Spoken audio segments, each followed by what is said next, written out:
Hello, everyone. Welcome to another small talk with the boys here. Wow. Just a casual little conversation here about Space Marines. Yes, dude. Ooh, yeah, It's time finally. Wow. Yeah, we're big fans. Yeah, of Warhammer 40K, and really looking forward to playing Space Marine 2 because that's coming out soon. Yeah, and you know what we're gonna do?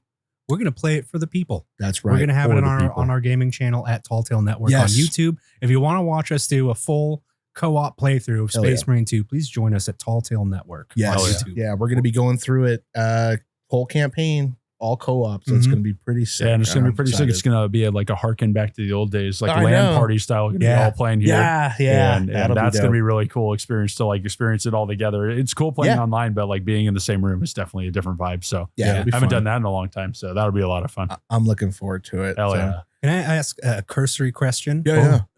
Outside of Space Marine 2, what is your favorite faction for Warhammer? For Warhammer,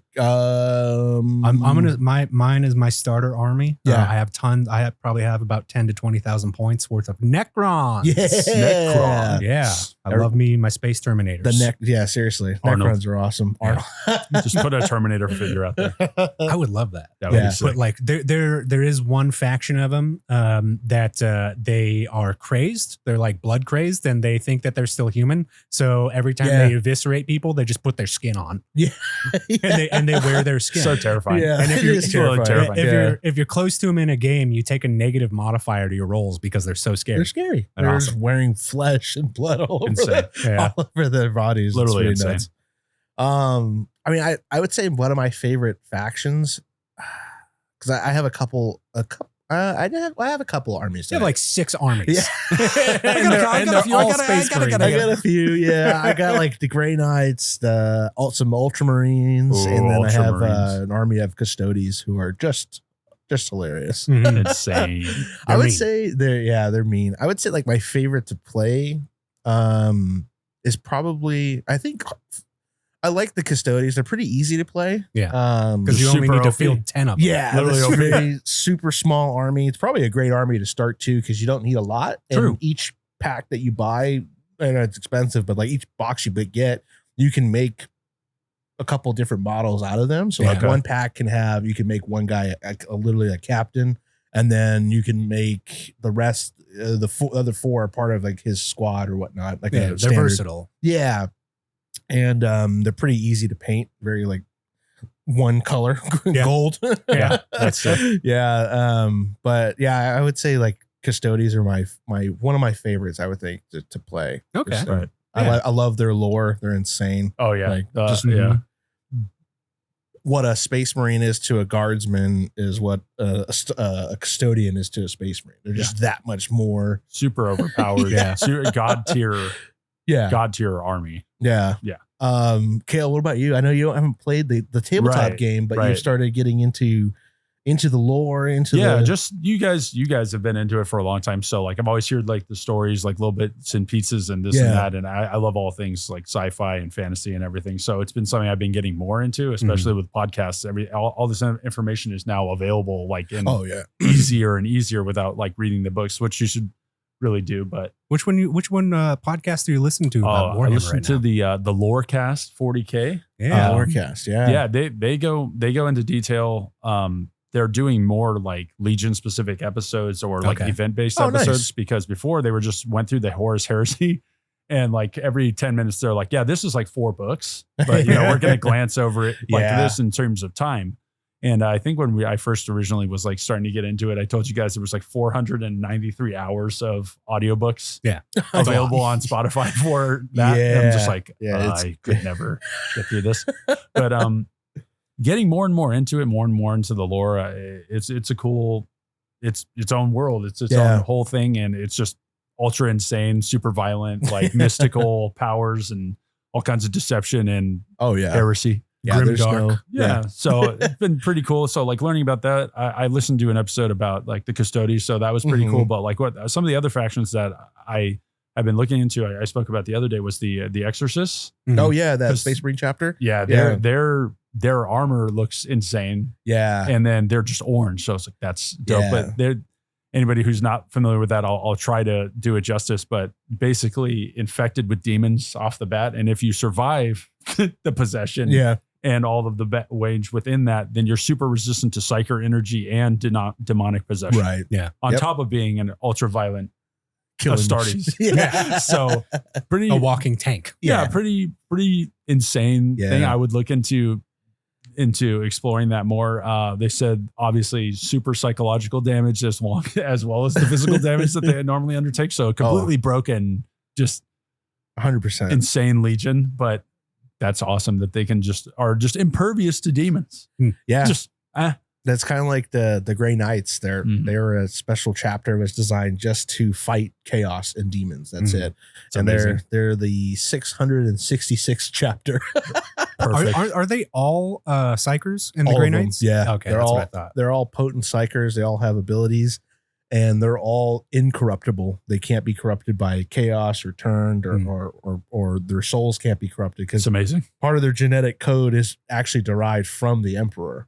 Because the Emperor had them, directly from him. So it was a plan, like after when the heresy was going on, his best friend Malcador, the Sigillite, had a secret project, was to create the Grey Knights. Right.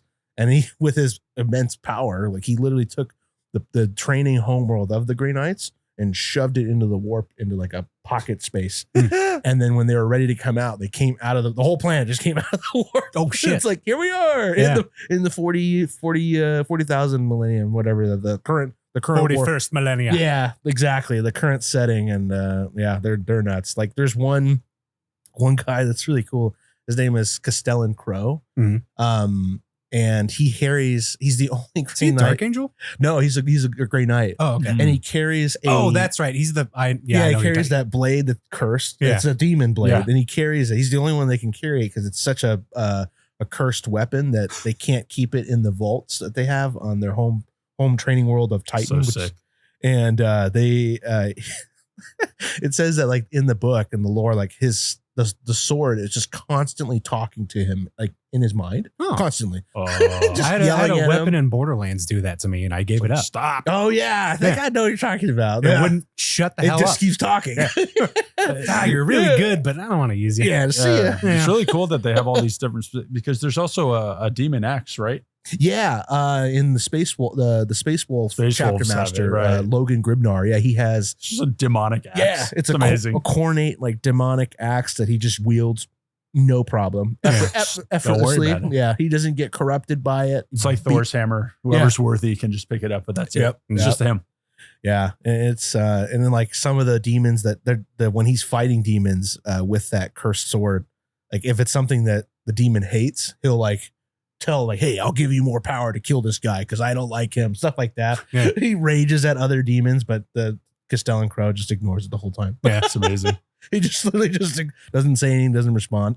Yeah, but it's been cool to like you said, even you splinter off into all these different factions, all these different legions, all the lore that's there, and then just in terms of that, you have all these, dark magic psychers, all the ultraviolent stuff, and then you just have just straight up psychers. And then one of the favorite things was the Sisters of Silence that I just learned about. And then they just torture people by being near them. Yep.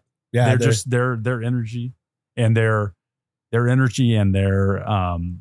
presence just drives people insane. Yeah. Makes them want to commit suicide, makes them want to, just feel bad. And it's just a drain on your whole body just by being near them. It's insane. It's just torture. They put them on the black ships and just torture people. Well, we're going to get into some of the armies for Space Marine 2 pretty soon and talk about Tyranids, and exactly what you're talking about is just unfathomable to be around. Yeah, exactly. That's just one part of 1%. Yeah.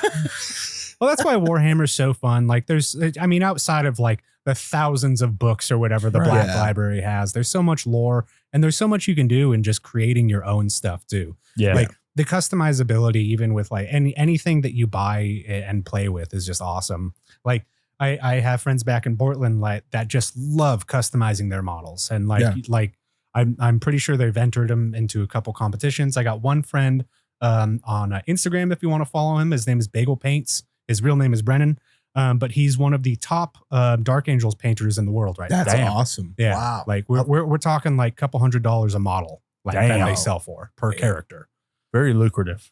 That's cool. Yeah, if you're good at it and you can figure out how to airbrush really well and do some highlight. Yeah. Like, I mean, like, and this guy, like, he wasn't an artist before he started doing this. He just got into the hobby. Right. And the other two people in my group and myself are artists, and like we just like drooled over his models. And like, how could you create something better than I could even fathom? Yeah. So how is this happening? Yeah, I mean that's amazing. Some of the artwork that you see out there, people, the paint jobs, the creativity, it's amazing what people can do, because Games Workshop makes some pretty damn cool models. Yeah, and one of the better looking models in the market for miniature games. I mean, there's tons out there, but what people do, like the custom model that you have of the Nightbringer.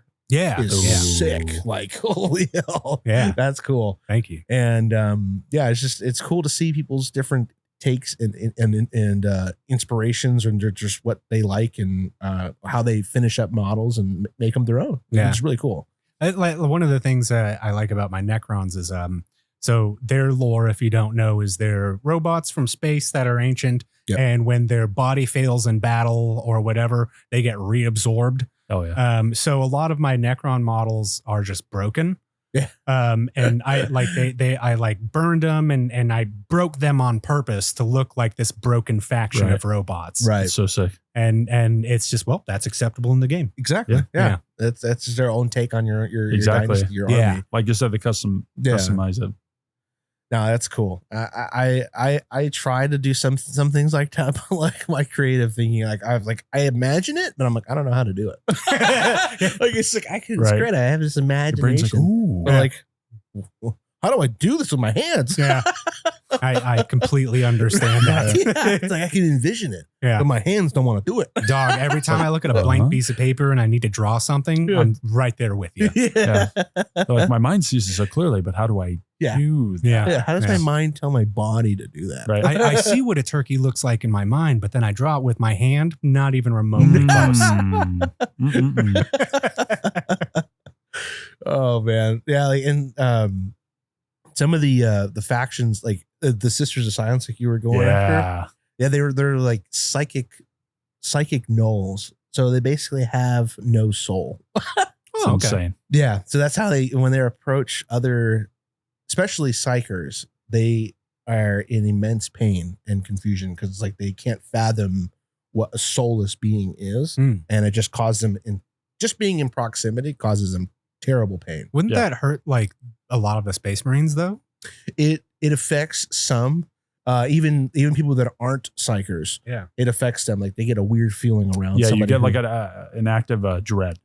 Yeah, the kids are calling it the ick. You get the ick from the Sisters of Silence. Yeah, it's like, ooh, yeah, you feel like an overwhelming fear of death and dread. Yeah, you're just like, oh, yeah, just like, ooh, but yeah. No, and I like that. We were talking about. They were saying in the thing that the Imperial Palace, they're allowed to be in there, or it was revealed that they're there. They're like, well, there was supposed to be only custodians, but that's cool that they're there, but they're just there in case something's there that they can detect, right? Or make people like uncomfortable if they're there. They can like sense it. Yeah, that's what's cool. Like, because they work. The Sisters of Silence and the Custodians work in tandem. They're like the talons of the Emperor, essentially. Yeah, that's a sick name too. Yeah. That was the name of the episode, The Talons of the Emperor. I'm like, oh, that's cool. Yeah. So cool. It's like he's got the right and left hands, his Custodians and his Sisters of Silence. And then they mesh and work really well, because Custodians aren't psychic at all. They have no psychic. They have a lot of protections against psychic stuff, but they can't cast anything. They're not fully protected in that regard. Right. Whereas the Sisters can fully negate psychic powers altogether if they're around Custodians. So then nothing, like, because a psyker could send like a bolt of lightning or like a fireball at them, and they'll just dissipate. Just poof, puffing this in it, because it just has no effect on them at all. Yeah. And it's awesome. Translated into the tabletop game too, that the Sisters themselves can't be targeted or affected by any psychic powers. They're not their own army though, right? In the tabletop version, you can only have some of them. They're part of the Custody army.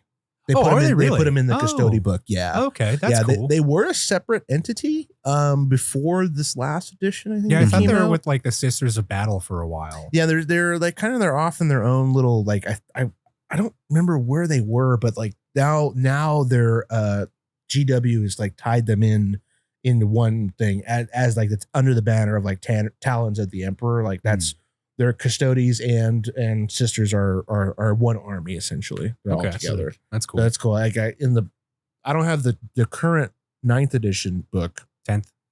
I'm sorry, 10th edition book. I have the 9th edition Custodes book, and they're in that codex. Oh, okay. So it's kind of cool. They have their own, their data sheets. They have one transport, which is just like a rhino, a little rhino transport. Yeah. And then they have like 3 different squads. They're all very specialized. Like one squad is just got big ass like great blades, just 2-handed swords. And then you got an all bolter squad of just shooting bolt guns. And then you have like an all flamethrower squad. Oh, okay. Yeah. And, yeah, you can mix and match whatever you want to bring and stuff like that. So yeah, I just like the idea of having the Custodes just like 10-foot tall, super god tier level things with extreme intelligence, and then you just said, oh, they only have one weakness is like psychic energy, not even a weakness, like it can be affected, and they're just like, let's just completely negate that. No weaknesses, god mode, just go. That's an amazing. Yeah, if I want to build an army, it might be. And now their only weakness is how chaste they are. Don't give in. Don't give in. Don't give in. It's November. No nut. Yeah, they're pretty. The Custodes are pretty insane. Like, there's one story that I read where that I was listening to, and it was like a reinforcement. This is where like when the Primaris Marines were getting sent out to the different chapters as reinforcements, and this one. It was like a second founding, like offset chapter that was going to these group of Primaris Marines were going down to this planet to reinforce them. And when the Custodes and this new chapter showed up on the planet, all their like Vox signals and like data readings and stuff showed that the planet was in full disarray. And the chapter that was down there went full renegade and just disavowed the Imperium, and immediately the Custodes turned their guns on the new Primaris recruits. Damn. They're just like, you were found guilty and all this other stuff. And then one captain, instant judgment. Yeah, instant judgment. The other captain's like, wait a minute, we're not a part of that. We're new. Like, we didn't do anything. We're still loyal to the Emperor. And sorry. And they're the one custodian is like, nope. Yeah, didn't make the cut. Your genetic code is down there. You're all capable. If they're capable of this, you are too. So and then a whole fight ensues, and like the Custodes just annihilate all of them. Yeah. They literally brought them back. To the last Primaris Marine, they just cut them all down. It was for the good of the Emperor, though. Yeah. It was for the good.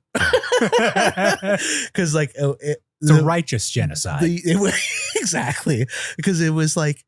What the custodian was telling the captain is like, if you were truly loyal, you would surrender and accept that you are a heretic. Right. And if you're truly loyal to the Emperor, you would take that and you would accept it. And the guy's like, no, but I don't understand. I didn't do that, man. We literally did heresy. Come like, on. What the fuck? Yeah.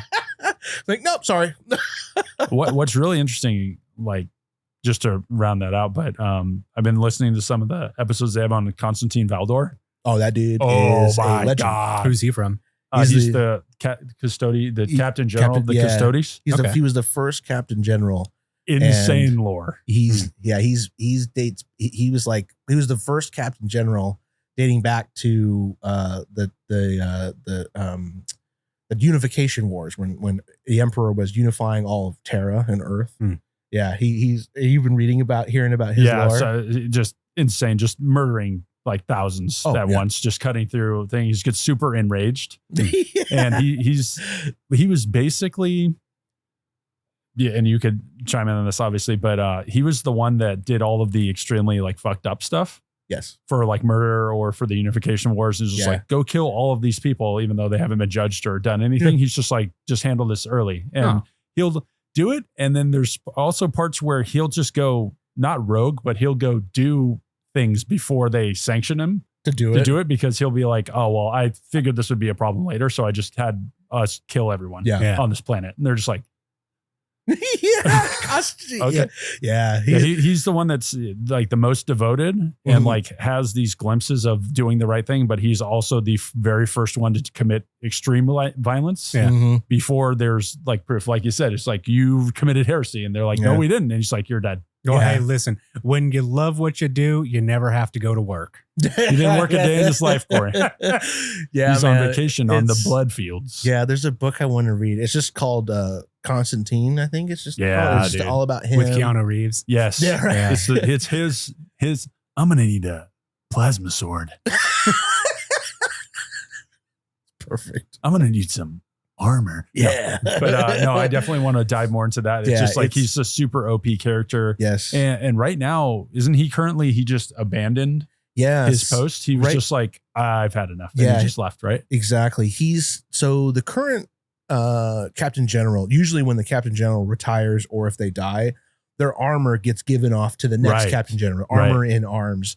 So currently that armor and arm is not there. So they don't, that's why the current Captain General, his name is Trajan Valoris. Yeah, he's got sick name. Yeah. Trajan Valoris. He's got a different set of armor, a different axe. He's got an axe instead of a spear, which is what Constantine Valdor had a giant spear. Yeah. So sick. Yeah. And the spear is very unique because it was created by the Emperor himself. Oh. And when Constantine kills somebody with that spear, he learns everything about them, their entire life, everything. Okay. So as he's been killing, fucked up. Yeah, so insane. You're just experiencing everyone's trauma. And he's just killed everything, hundreds of thousands of people. So he's got so much knowledge. Yeah. And then there's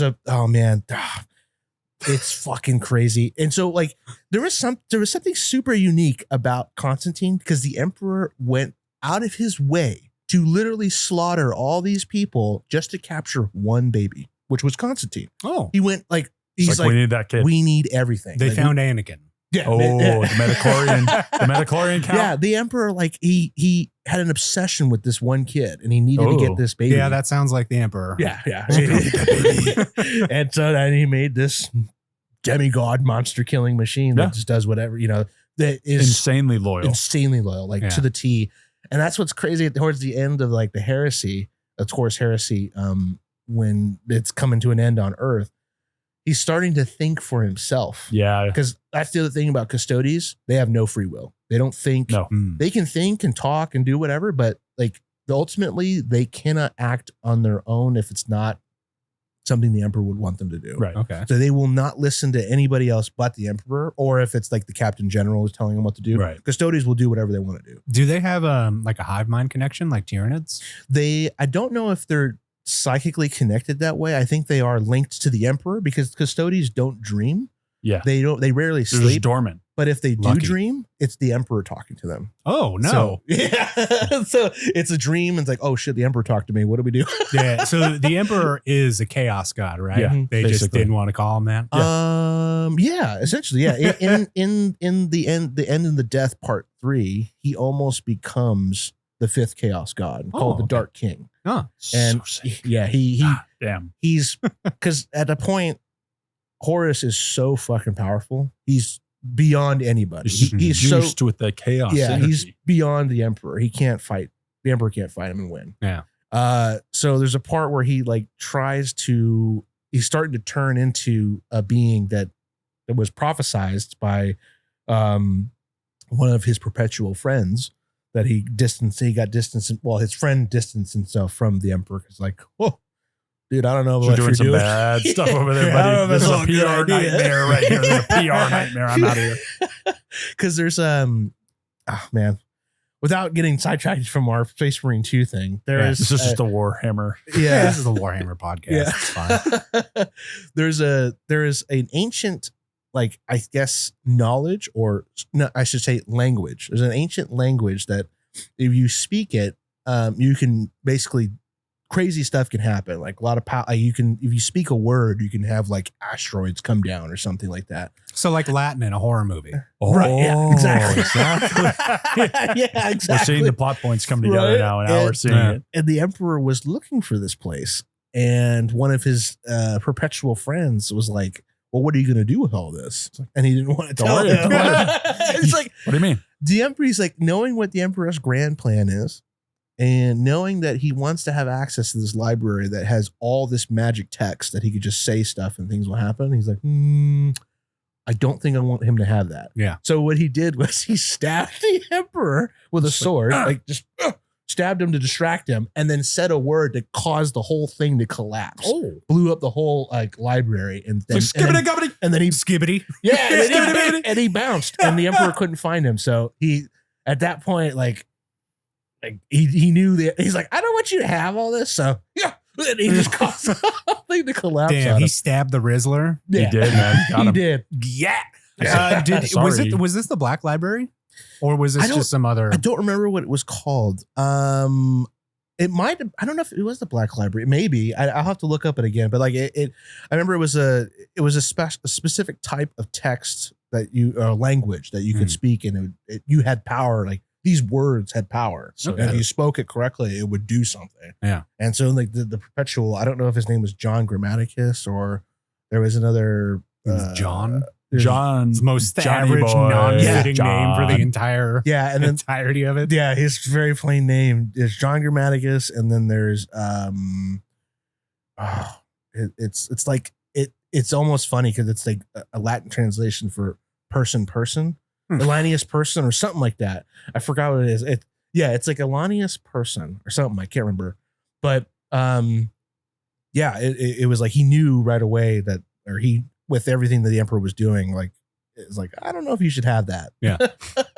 I don't know if I want one guy to have ultimate power. That's exactly. Yeah. That's what it was. And so I mean, in the end of the circling back to that, him almost becoming a chaos god, he had to literally, like, he was powering himself up, absorbing a lot of energies from the warp.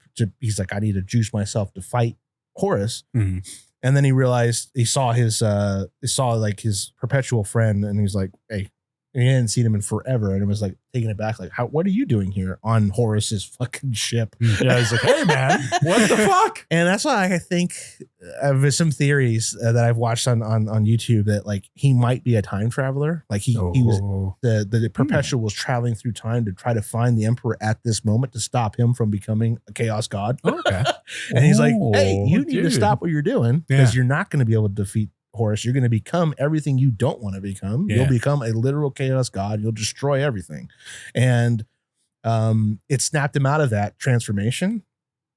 And he realized that in order to beat Horus, he needed to get rid of his human emotions, like his love for his son and stuff like that. I don't love my son. I could kill my boy. I'll kill my boy. I'll literally kill my boy. All in a game of Wii Sports. I love my boy. I love my boy. Horus, come here.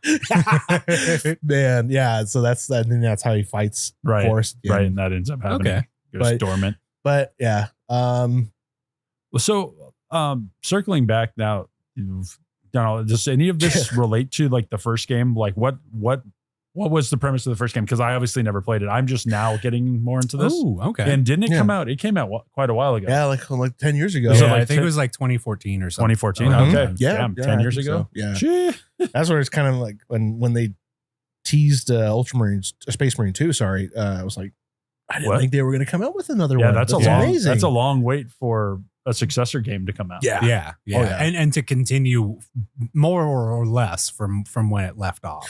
So it's a continuation game. It's not like that. So I'll go through a little bit of the plot. Yeah. I did a little bit of a refresher before we met up. So the first game followed Captain Titus and two other Space Marines, Leonidas and another one whose name I forget.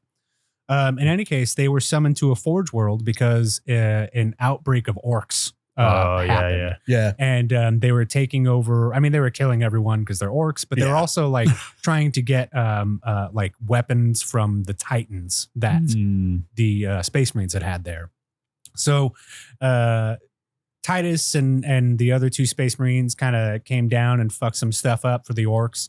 Yep. And there was a Inquisitor there who was giving Captain Titus orders on what to do. He's like, you need to go to this specific area to get this powerful warp technology. It's the only way we're going to get rid of these orcs. Yeah. And they do that. And once they get this like technology, then that Inquisitor appears again. Well, it turns out he had died weeks before Titus and the two other guys arrived. Yeah. And his body was possessed by chaos. Yeah. So it was Chaos manipulating these Ultramarines to do its their bidding. Yeah. Oh, exactly. dude. And so they found out, and this guy harnessed the power, and so Chaos came down on the planet. I think it was Chaos Unaligned, or Black Chaos. Yeah, it was Black Legion. Black Legion, I think. Yeah, it was like he was like a war, like a Chaos Lord of some kind, but like of Chaos. He powers. wanted to become the Demon Prince. Yeah, that's why he was trying to get this energy. Yeah, so sick. He wanted to bring the warp to that Forge world. Yeah, and he wanted to become a demon and like ascend his apotheosis. Yeah. Yeah. So with the help of a Imperial Guard commander, I think her name was Mira. Yeah. The Space Marines were able to thwart his powers and kill him. Yep. But in doing so, Captain Titus got really, really close to the warp. So but he didn't get influenced by the warp. No.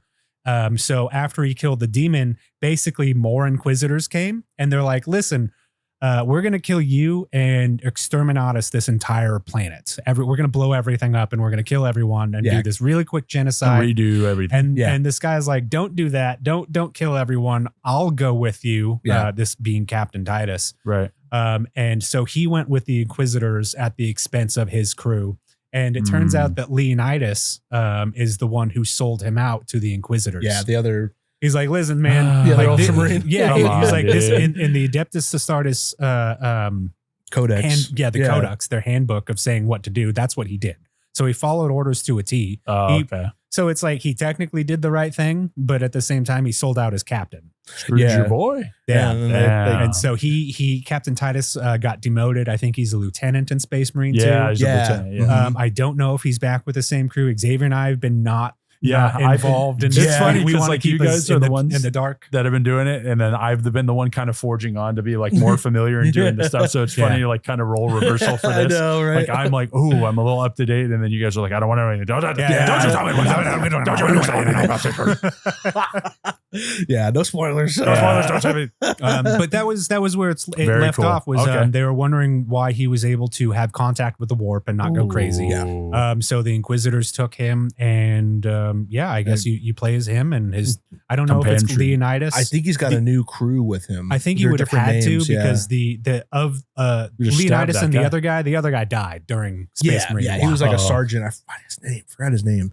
But yeah, he died. He gets killed by the Chaos Lord. Right. He gets like impaled on his lightning claw. Damn. Yeah, and then then the one guy Leonidas. They're probably not going to have them in the same unit. Yeah, he's probably not there anymore. That's not probably not. Yeah, two snitches. We'll see too, and it showed in the trailer. So now the Titus is a Primaris Marine. He crossed. Oh yeah. Is he really? Yeah. So he crossed the Rubicon Primaris. So a lot of the older they call them firstborn Marines. They're transitioning over to become Primaris Marines. Yeah. And I guess the process is. Well, now the process has been in the lore, it's been perfected, so it's easy to do. Okay. In the beginning, when Primaris was first introduced, when they were going through and redoing models and they were redoing characters, they were crossing the Rubicon. They were explaining it's pretty tough. Like when you cross over, you're probably just gonna die. Yeah. You got to be really resilient. Damn. And the chapter master for the Ultramarines, his name is Marnius Calgar. He crossed over to become a Primaris. And in his lore and the story, in the books, in the Codex, he died. He died on the operating table. Oh, damn. And they brought him back to life, and he came back because it's a huge, massive surgery. They got to implant more organs in you and becoming you. a Space Marine is already something that's going to kill you. Exactly. It's just 1 in 1,000 people survive it or something like that. Yeah. It's already tough as it is. So, but now it's a perfected thing. It's easier for the chapters to make more Primaris Marines or to turn firstborn Marines into Primaris Marines. It's an easier thing to do now. Yeah. But yeah, I'd say he's going to be Primaris, which is cool. And then he's got two other dudes with him. Yeah. I think one of them is Gadriel. And the other one's Corian. Corian. What? Charon. Charon. Charon. Charon. That's Charon. I think it's Charion. I think. Okay. I can't remember. Carrion. Either way, the names are sick. Yeah. I love all the names. Well, Except for John. I don't like John. Yeah, John. It's too Christian for John Grammaticus. Yeah, it's kind of weird. If you were going to call him that, you got to get Johnny Grammaticus. Johnny Grammaticus. Johnny G. Well, I love the first one. It was a lot like Space Marine 1. It was a lot, people call it a Gears of War clone, which it more or less was, just without the cover system. Yes. And you regained health by going into your rage mode and just killing people. Yep. So God of War. A lot of different influences into one. Oh, yeah, a lot. Yeah. Because there was a lot of like when you beat up enemies like the orcs, they had like a marker above their head when they're stunned, and you could go up to them and do a finishing kill. Super melee execution. Yeah, exactly. Yeah, and that would give you some health back and stuff. Your health regeneration system. Okay. Yeah. So it was fun. Like you got to fight orcs and then eventually you got to fight chaos. Yeah. There are chaos demons and some chaos space marines, which are great. Yep. But I can't wait for Space Marine 2 because we got new factions. We got Tyranids. We got 1,000 Suns as far as chaos marines. Yeah. And then everything that I've kind of like seen vicariously about the multiplayer, it's tons of different chapters, tons of different traitor chapters, including Nurgle as playable. I can't wait for that because that's one of my favorites. Yep. Yeah. So the customizability that we were talking about earlier translates right into this game. I just hope that we don't have to pay for every single chapter. Yeah. You'd just be paying for skins at that point. Yeah. Yeah. I wonder how their DLC or how they're going to roll that out. Sensible, hopefully. The Ultimate Edition or whatever is like $90 on Steam, but I don't know what that includes. Whereas like the base game is like 60. Right. Yeah. Might include everything and the DLC and the characters and whatever, but like also looking forward to just the co-op gameplay. Yeah. Horde mode type of games are really fun. Yeah. And then just now it being 10, 11 years later, however long you guys said, the graphics are way better. The operating systems are way smoother. Yeah. It should just be a really good time and just gory as hell. And I'm sure they've learned like Darktide and Vermintide. I don't think you've ever played that, Cale, but they're former Warhammer games. Darktide just came out a couple years ago, but it was more or less the same combat. I mean, you can't change up a ton of the combat in the Space Marines just because it has to happen a certain way. That's the game. But they've probably done their best in perfecting how it feels. Yeah, exactly. Plus, it's just cool, just walking around in giant mech suits, just murdering everything. It's just it's a winning formula. Fantasy. It's like here you go. Yeah, this is superhuman Space Marine. Kill everything. Yeah, moving lightning fast, bashing everything with your hands. Oh yeah, yeah. The PvP stuff looks really cool too. I watched a video on that. People have early access to it, so they were playing stuff. It just looks really cool. The PvP. They have different game modes and stuff. It looks sick. We'll have to live stream some of that. Yeah, that'd be cool. Yeah, on our YouTube channel, the Tall Tale Network. That'd be great. Yeah. That'd be a lot of fun, actually, to do that. Yeah, I'm interested to see like the Tyranids, because that's the new like Xeno race other than the orcs that you fought in the first game. I'm interested to see, like, I've seen like some slight gameplay trailers of Titus fighting the Tyranids. Yeah. And what they're about. I mean, they're just a great devouring hive entity. Of everything. Their only existence is to devour. Just eat everything. Yeah. And there's crazy. Like nobody, like there's a hive mind that is controlling all of them. Mm-hmm. And nobody has been able to, if anybody tries to psychically tap into the hive mind to like listen to it, they just go insane. They go crazy. That's what I love. Like we'll go ahead and go into the Tyranids now since we're talking about them. Yeah. I was reading their backstory to just get more familiar with them, and they're more insane than I thought. They're part of they're outside of our galaxy. Yeah. And there's a map that you can look up online of like where all the factions are within the Milky Way galaxy. And then you see the Tyranids are surrounding our galaxy, coming from every other galaxy. And people don't know why they're here, why they crossed the amount of space that they did. Right. The only thing that's assumed is that they just devoured everything and they're running out of a food source. So because their only existence is to feed and perfect their bodies. Yeah.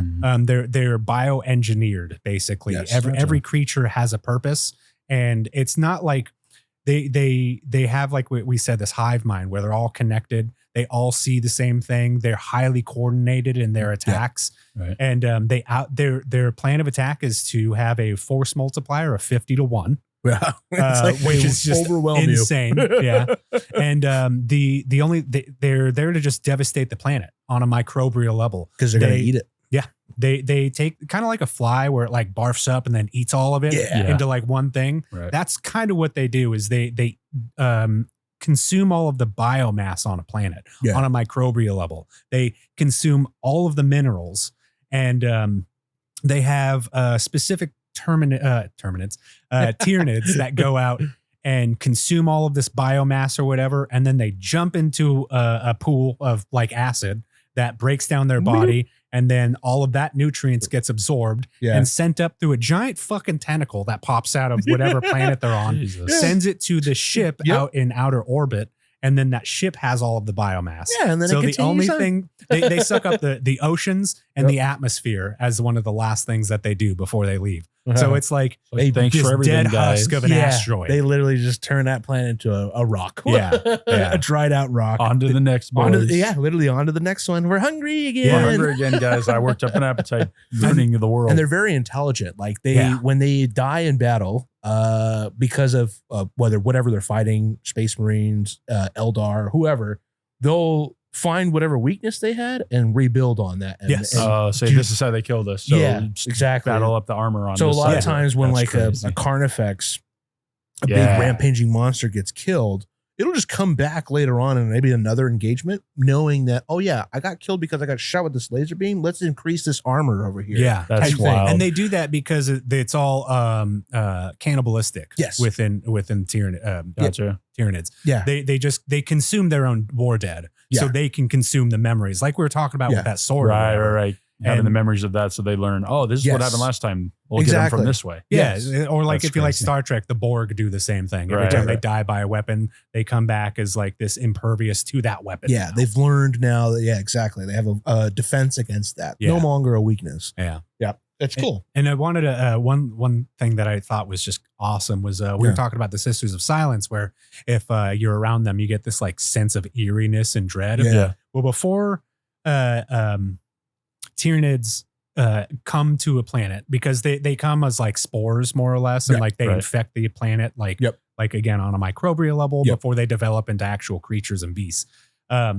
Before you see the creatures and beasts, the entire planet and the solar system, gets blocked out of all of their psychic connection. So you can't even make this psychic phone call to say we're fucked and we're in trouble.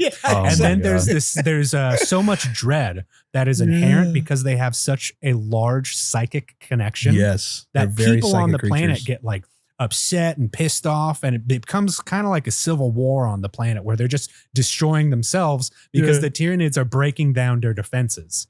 And like one of their things that I fucking love is the Gene Stealer cult, which was introduced pretty recently, where the Tyranids will leave one person alive, basically impregnate them, and like with a Tyranid gene.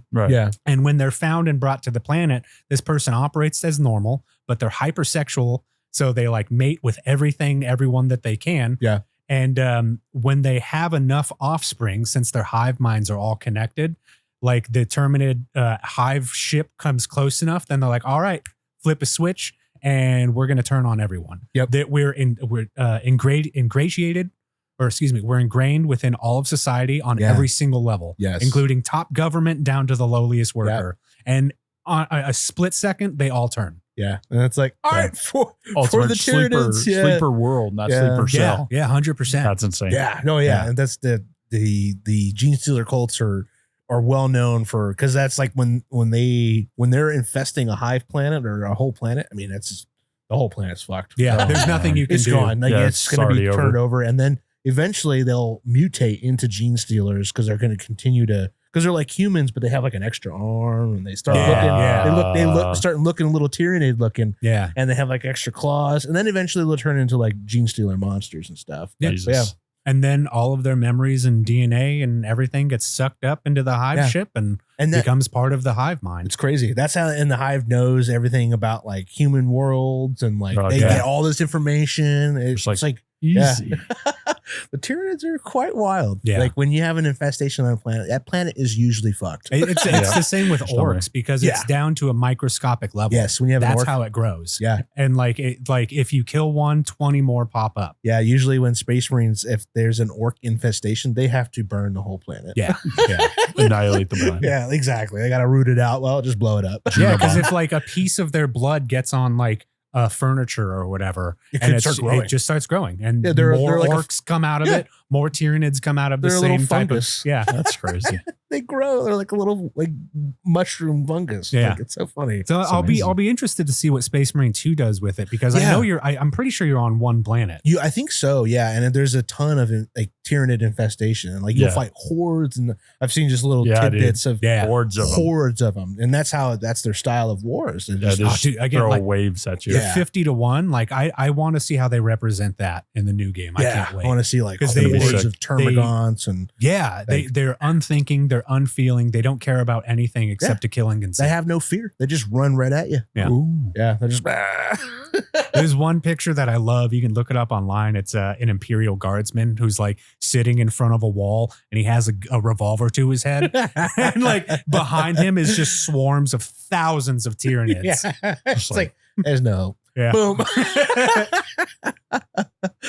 Yeah, they're insane. I can't wait. It's gonna be crazy to watch. Comes out, and then the Thousand Sons, like another faction. Well, I mean, you fought Chaos in the first one, and you're gonna fight Chaos again. And the Thousand Sons are quite nuts. Yeah, let's go into the Thousand Sons because I think Xavier, you're gonna know more than either Cale and I for sure. The process in session. I love their armor. Yeah, they're kind of like so Egyptian style armor with the blue and the gold. Yeah. So sick. Yeah, they're cool. They have a tragic story, just like all the other everything in this whole war. Everything's shit. Yeah, everything's sad.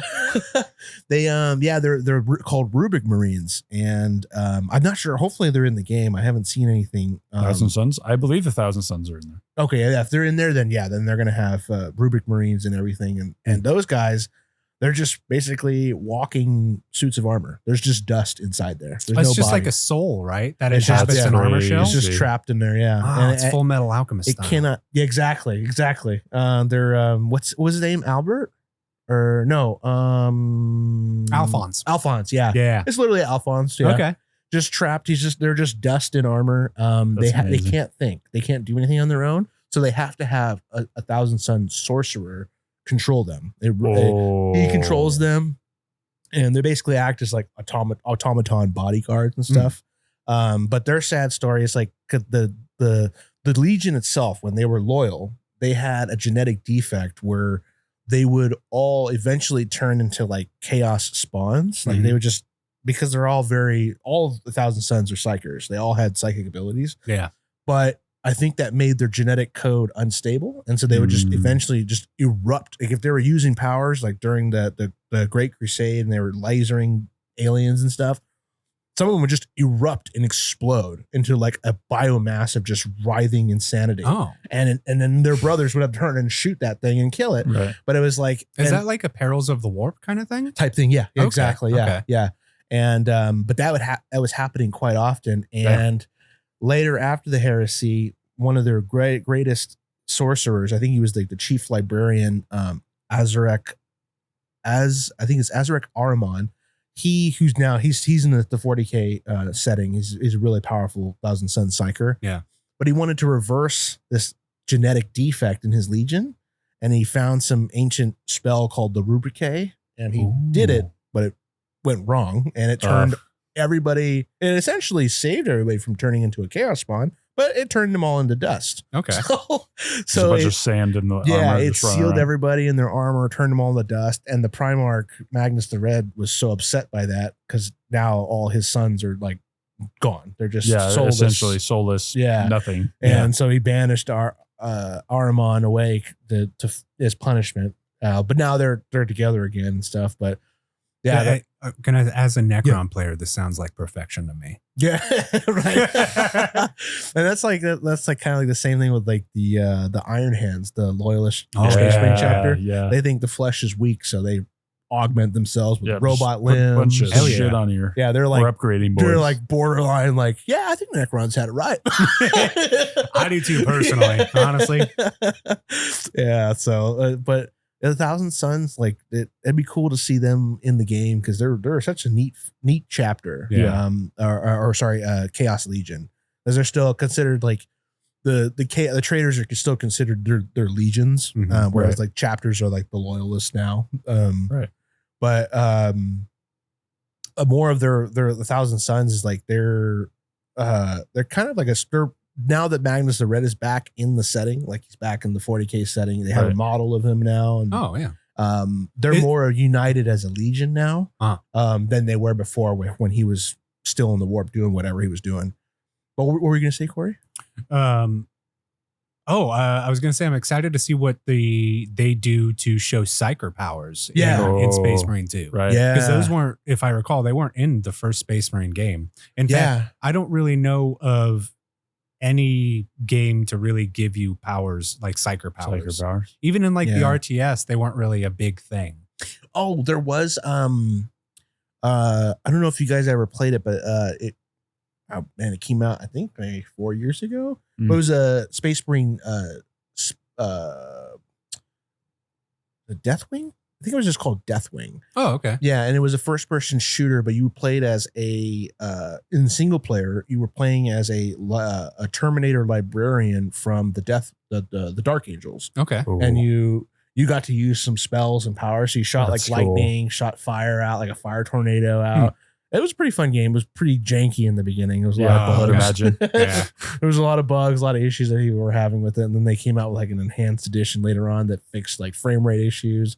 It was such a cool concept of the game. The game was fun, but it was just flawed. Poorly executed. It was poorly executed and flawed from the get-go. And a lot of people, like the player base was like immediately fell off. Like it's an unfinished game. I vaguely remember seeing and not buying it on Steam because of the reviews that it had. Yeah. And that's like the thing that like with that, Games Workshop and their priorities, I don't understand a lot of their decision making, but they'll license out the game to anyone. If you want to make a video game, they'll give you the license to do it. Yeah. And they don't really care about quality.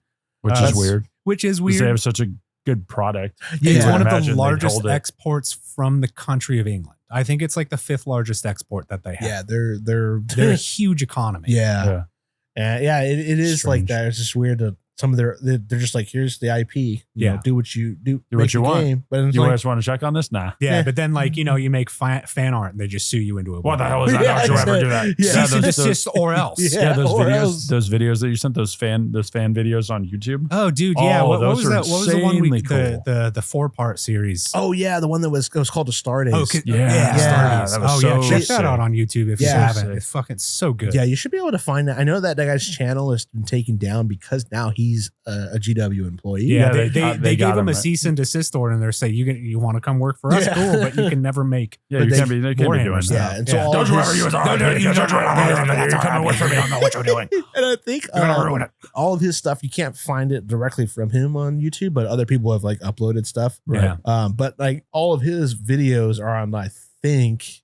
I don't, because I'm not, I remember reading that all of his videos were put on Warhammer Plus, that subscription, the app subscription. Yeah, I haven't subscribed to that, but there's some cool shows on there I want to watch, but I'm like, do I want to subscribe to that? I don't know. Yeah, I don't want to pay. I don't want to pay the money to have this subscription for something that's going to be perpetual in that manner. Yeah, it's just gonna. And in the beginning when it came out, it was like there was not a lot on the platform, so it was like.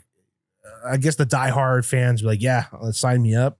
But I held off on that because I was like, it kind of sucks. They're just like pigeonholing everything to now they're doing what everyone else is doing. Like, no, you got to pay for all this stuff. You got to subscribe. It's like, all right, well, the hobby's already expensive. Yeah, you've already invested all this money to even play or taken the time to learn. It's like, come on. $35 per model. Games Workshop, get out of here. Oh yeah.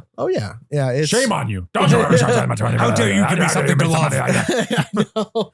It's like it doesn't cost them anything really to the amount of plastic they use is it's not wildly profitable. I'm sure. Yeah, absolutely. Insanely profitable. And there's some stuff too. Like I've seen, like I've heard other like fans of Warhammer YouTubers talk about like how they'll have like warehouses or just shipping containers full of stuff that's going to be destroyed. It's brand new product. Oh. like it's still wrapped in sealant, but like either it's sat out.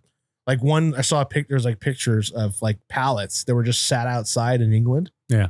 Just destroyed by the rain. Like, why would you leave that outside? You got pallets of hundreds, just put one tarp. Well, it's not like it dollars. destroyed the plastic. No, the boxes are all destroyed and everything. So yeah, you can't resell it. So they're just going to destroy the whole. Just take out the sprues and put them in a new box, though. They're just going to destroy it all. Yeah, it's like no. They're like, no, we can repack it. No.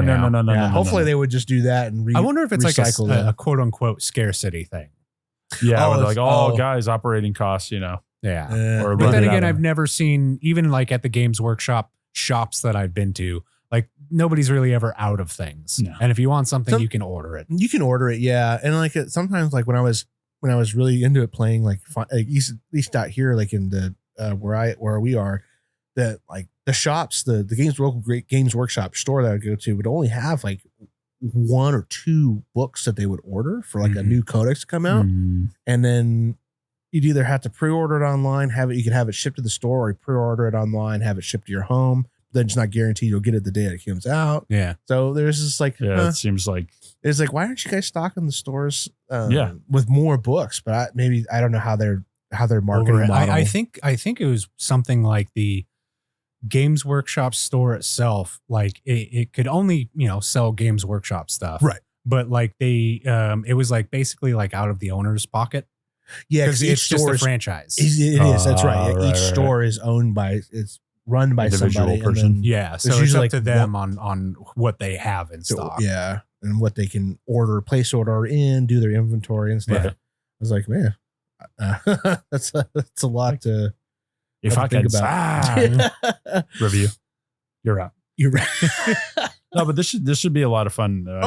We totally looking forward to haven't it. done like a campaign game in a really long time together. Gosh, if any. That's what really really piqued my interest. I mean, not only it's Space Marine 2, I'm like 3-player co-op the entire campaign. Yeah. Sign me up. They could have done that with the first one, but like I'm assuming like their technology, like they just didn't want to spend the extra expense. Maybe, but like then during the campaign, there were a few missions where you were just by yourself. Yeah. Whereas typically you were with other Space Marines. Yeah. The two that we've mentioned. And it seems like in this game, whether you're playing with your friends or not, they're always going to be there. A squad. Oh yeah, you're still with the AI is going to help you out. Yeah, exactly. Yeah. So, and you know what? I can kind of see why they did that also too, because Tyranids fighting hordes by yourself, you just die. Yeah, it wouldn't make sense really either. You'd be swarmed by yourself. But also like a squad of 3 for Space Marines. Like I think you could like the smallest squad you can take is 5. It's 5, in the tabletop game, yeah. So maybe the multiplayer will be like that, squads of 5 or something. Yeah, maybe I think so. And the multiplayer was fun in the first game. It was tough, like, but it was fun to play when it was alive. Yeah. When I was playing it, and like I remember they introduced a update to it where they added dreadnoughts to the Chaos side and the Loyalist side, and it was fucking fun. That's awesome. Yeah, the Chaos dreadnought had like an over under autocannon on his one arm, and then he had a claw hand for the other, and then the Loyalist dreadnought had the assault cannon and then a power fist hand, and once you got in, because you had to, it was a spawn point for the dreadnought, so you would run to get to the spawn point to try to get in, be selected as the dreadnought. And then once you're the dreadnought, man, it was almost impossible to take you out. As it should be, honestly. I played one game and I was on the Chaos side and I was in the dreadnought. I went the entire round, the whole match in the dreadnought. Nobody could kill me. I was just killing everybody. Stomping around. Super tank abilities. Yeah. Well, I really hope they have dreadnoughts in the new game. Yeah. I don't think that they could do Titans, but it would be cool to see like in the background or something. Or if like there's a big battle happening. Yeah. They're in the background fighting and shit's blowing up. Sure. Yeah. I mean, that'll be really cool. Or even like things like some of the tanks like Rhinos, or even the Bane Blade of the Imperial Guard. That would be, oh my God. That's another like super huge battle tank. This got so like It's like so half many the guns. size of a city block. Yeah. It's absurd. It's absurd. It's just Blast everything. Yeah. It's just amazing. that's the Imperial Guard are quite crazy. They're funny. They're funny. Astra Militarum. Astra Militarum. Yeah. Man, it's gonna be a fun time, and it's only a few days away. I know. Yeah, We'll it comes we'll be out set up. tomorrow when we're recording. This comes out on the 9th. Yeah. This episode should come out after we've recorded a few episodes, and I think it should coincide with the release Yeah. of Space Marine 2. We're trying And if to you check us out on Tall Tale Network. We're gonna have that playing alongside a couple other of the Let's Plays that we've done. We have a Mario Party game, a Mario Kart game that we played, and Cale was gracious enough to play one of his favorite games all the way through for us. Yes. He's playing BioShock. Yeah. So we're gonna release in tandem Space Marine on one day and BioShock on the other. Oh, yeah. It'll be awesome, and we'll keep playing and we'll keep you updated to what we do. Absolutely. Yeah, we'll do that. I'm sure we'll do a follow up, another small talk after we've been playing the series After, and yeah. give our thoughts and stuff. Kind of exactly. A See how we review. are with the exactly. Yeah, we could do that. Talk about how we are in the game and Absolutely. How much we customize our classes, like the favorite weapons. There's a bunch of stuff to talk about, so I'm sure we'll get back into it. Yeah, but this has been good talking about Space Marines. 40K is one of my favorite. Oh yeah, we should definitely go on longer about. This. Yeah. No, we'll get some more talking points in specific lore and stuff like that. It's just fun to talk about. It's just insanity. Yeah. Oh yeah. Like you said, everything's sad, but it's also awesome. It is. Yeah, it is sad and awesome at the same time. It's just like damn. Anytime you hear heresy, you're like it's not gonna be. It's not good. the great tragedy. The Horus heresy. Got to purge them all with fire, or turn them into robots. I'm just gonna ride that message. Just ride that wave all the way.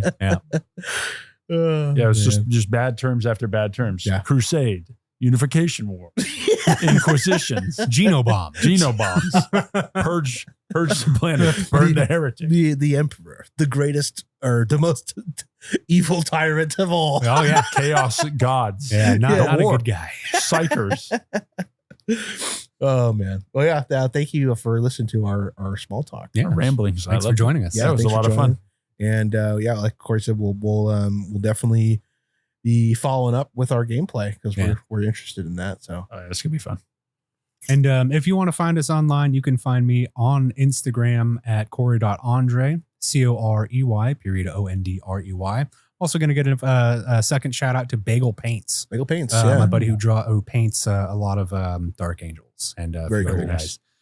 We have the YouTube, like I pitched, Tall Tale Network. Please join us on there. We also have a podcast called The Weekly Tall Talk. If you like our discussion here, we get into some zany topics on there too. Yeah. So be sure to check that out. Oh yeah. You can find me on Instagram at TallTaleCale with a underscore in between each word and a C instead of a K for Cale. We also have our communal TikTok. Not a TikTok. Well, we have that too. TikTok. We do have a TikTok. TikTok time's up. We have a TikTok and we have an Instagram page for our podcast at the Weekly Tall Talk. So be sure to check that out. Like Corey said, you've heard the YouTube. You better be subscribed and you better like it or else. Hit that bell. Do those things. Do all those things that everyone. I'm not sure what hearing. they do for us. But but do them just do the thing. Out of muscle memory. Do the thing. Or else chaos will be coming. Yeah. His name is Xavier. Yeah. He will come for you. The Inquisition will be knocking on your door. Oh, here we go. What do you got in there? What are you doing in there? Xavier, where can they find you or not find you? Well, you can find me in the warp. You find me lost in the warp, fucking screaming. like Lehman Russ. All right, later, guys. Yeah, see ya. I'm outta here. I'll be back in the wolf times. But we also have a Patreon account, patreon.com/Tall Tale Network. Come visit us check us out there. We have some small talks like this that are up, some behind the scenes stuff, some photos. And if you feel like being a member, help supporting us, go along with our project here and want to keep hearing content like this. We'd love it if you wanted to sign up and give us whatever $1 or so. Yeah. You don't even have to donate to us monetarily. You can just subscribe to our give us some feedback. We love hearing that more than anything and some support. So we have free content. We have content that goes public for everyone. We have stuff for just subscribed members and we have stuff for just paying members. So whatever you want to give, whatever you don't want to give, we appreciate you. You got to give. You gotta give. And now with that, we'll small talk you later. Love it. Just threw that in there. Yeah, that's good. No, I like that.